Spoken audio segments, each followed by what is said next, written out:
안녕하십니까, 박사오입니다. 4월 14일 트럼프 대통령이 WHO에 대한 지원금 지급을 중단하겠다고 밝혔습니다. WHO가 중국 우한에서 어떤 일이 발생했는지 그 진상을 조사하지 않았고 발병 초기에 사람 간 전염 가능성을 은폐해 전 세계 전염병이 만연하게 됐다면서 자금 지급 중단을 선언했습니다. 매년 미국으로부터 5억 달러의 자금 지원을 받는 WHO가 중국의 하수인이 됐다면서 더 이상 묵과하지 않겠다고 했습니다. 중국은 WHO뿐만 아니라 유엔에도 마찬가지의 영향력을 행사해 왔습니다. 중국이 장악한 유엔 산하 국제기구들도 꽤 여럿 있습니다. 백악관 무역고문 피터 나바로는 중국이 상당히 공격적으로 유엔을 공략해 유엔 산하 기구 수장 자리를 공략해 왔다고 밝혔습니다. 테드로스 같은 대리인을 내서 식민 지배 방식으로 통제하고 있다는 겁니다. 유엔의 15개 기구 가운데 상당수가 중국의 손아귀에 있습니다.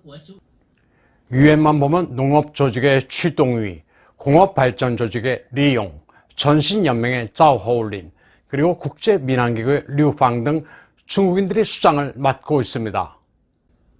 이 밖에 월드뱅크의 수석행정관 양사올린, WTO 부사무총장 이샤오화이, IMF 세계지적재산권조직, 세계기상조직에도 중국인이 대거 포진했습니다.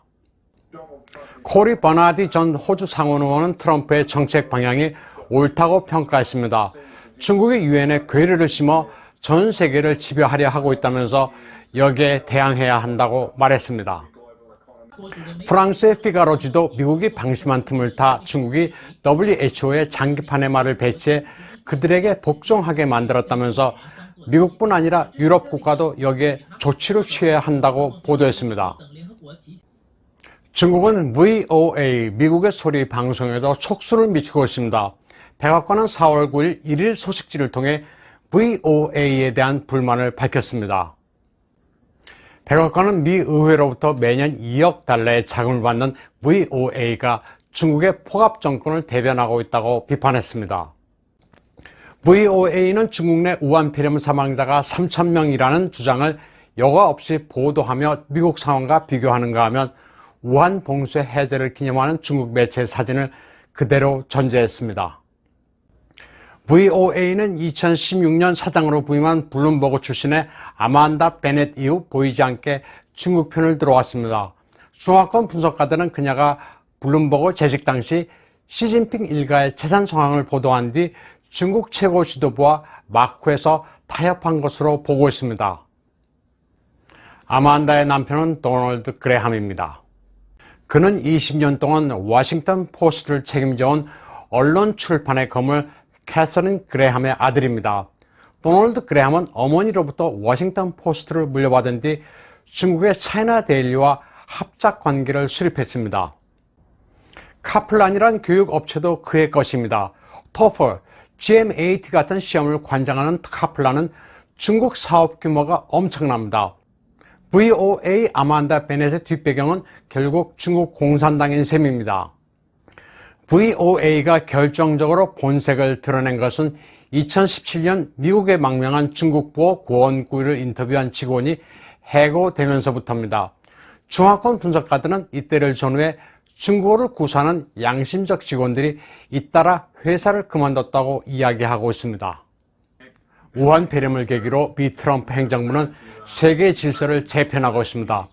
그 과정에서 중국이 침투한 국제기구를 청산하기 시작했습니다. WHO에 이어 1대1로를 지원하는 방식으로 중국의 돈주머니 역할을 한 월드뱅크, 그리고 G2라고 주장하는 중국의 개발도상국 지위를 부여해 불공정 무역에 일조하게 만든 WTO도 재편 내지 청산 목표가 될 가능성이 높습니다. 트럼프 행정부는 중국 공산당이 미국 납세자의 돈으로 운영되는 VOA까지 영향을 미쳐왔다는 사실에 경악하면서 이제는 근본적인 조치가 필요하다고 보고 있습니다. 트럼프 대통령은 싸우는 법을 알고 있습니다. 내부에서 은밀히 적과 결탁하는 세력을 쳐내지 않고서는 전쟁에 이길 수 없는 법입니다. 지앙수성 양저우 산업단지에 있는 자동차 부품 공장에서 큰 불이 났습니다. 중국 내 자동차 산업 서플라이 체인이 불타고 있는 겁니다. 하지만 일부 외국계 합자 회사들은 아직 중국 내수 시장에 미련을 버리지 못하고 있습니다. 광동의 또 다른 공장입니다. 정부의 조업 재개 명령에 따라 공장문을 열었지만 주문이 없어 버틸 재간이 없자 사장이 보험금을 타내기 위해 방화를 했다고 합니다. 선전의 한 공장에서는 사장이 공장의 설비를 해머로 부수고 있습니다. 역시 주문이 없는데 공장을 돌리라는 명령에 화가 치민 겁니다. 공장 월세도 낼 형편이 안 되기 때문입니다. 4월 15일 후난성 창사의 한 시장 창고에도 알 수 없는 화재가 발생했습니다. 남쪽 지방에서 화재가 빈발하고 있는 사이 러시아와 인접한 동북의 헤일롱 장성은 아직도 엄동설안인 가운데 인간 사냥이 이루어지고 있습니다. 러시아에서 귀국하는 자국민들이 우한 폐렴을 옮기고 있다면서 수입헌허, 훈춘, 똥링 등을 봉쇄했습니다. 주 러시아 중국 대사관 측도 자국민들에게 귀국하면 법적 책임을 물을 것이라고 경고했습니다. 헤일롱 장성 무단장 씨는 3월 21일부터 귀국한 자국민을 계속 격리하고 있으며 수입헌허를 통해 243명의 확진자가 나왔다고 밝혔습니다. 러시아에서 쫓겨나고 있는 중국인들은 자국이 국경을 봉쇄하는 바람에 밀입국할 수밖에 없는 상황입니다. 헤일롱 장성 미산 씨는 자국민이 국경을 넘으면 체포돼 실형을 받을 것이며 도주하면 발포하고 반항하면 그 자리에서 사살한다는 변경 관리 정책을 발표했습니다.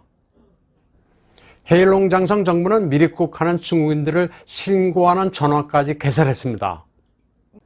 밀입국자 체포 단서를 제보하면 3,000유엔, 직접 잡아서 당국에 넘기면 5,000유엔의 상금을 주겠다고도 했습니다. 중국은 지금 정상적인 국가가 아닙니다. 전 세계가 자국민을 보호하기 위해 전 세계로 철수시키는 마당에 현상금까지 내걸고 오도 가도 못하는 이들을 대상으로 인간 사냥을 벌이고 있습니다. 오늘 방송은 여기까지 하겠습니다.